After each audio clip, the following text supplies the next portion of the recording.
Hello guys, তোমরা কেমন আছো? আশা করি সবাই ভালো আছো। তো আজকে একটা ব্লগ নিয়ে এসেছি। তো দেখো শীত কত পড়েছে। এটা বাঁধ ওঠা না সমুদ্র ওঠা কিছু বোঝা যায় নেই। ঠান্ডা ঠান্ডা ক্যাপে ক্যাপে নদীর দিকে চলে গেলি। নদীর যে হালত, নদীটা জলেই দেখাচ্ছে না কোথায়, শুধু মেঘে দেখাচ্ছে। মেঘ নাই, শীত দেখাচ্ছে। তারপরে ব্লু রংটা দিয়ে দাঁত গিলা গেল মাঝে লিলি। তারপরে মোড় আইসে ওখানে পেড়ার মাংসটা নিয়ে লিলি। ও তেরি। তারপরে ঘর এসে দেখছি নলকূপটাকে তেহাস মেহাস করে দিনছে।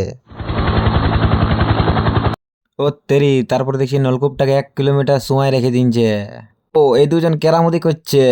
তারপরে দেখছি নুনু কত সুন্দর কুয়াটার উপর বসে আছে। এরে এরে এরে ঝাপাইলো ঝাপাইলো ঝাপাইলো। দেখছি একদম উপর ছাদে চাপে গেল। টেন টেন গুন্ডা সাজে চলে আলি খামার দিকে। ইয়ার পরে একটু ধান গিলাকে যা বাজার দিব না। তারপরে 5 নম্বর গিয়ারটা লাগান জেসিবিটা দিলি স্টার্ট মারে বলে জাড়ে দান্ড জাড়ে দি।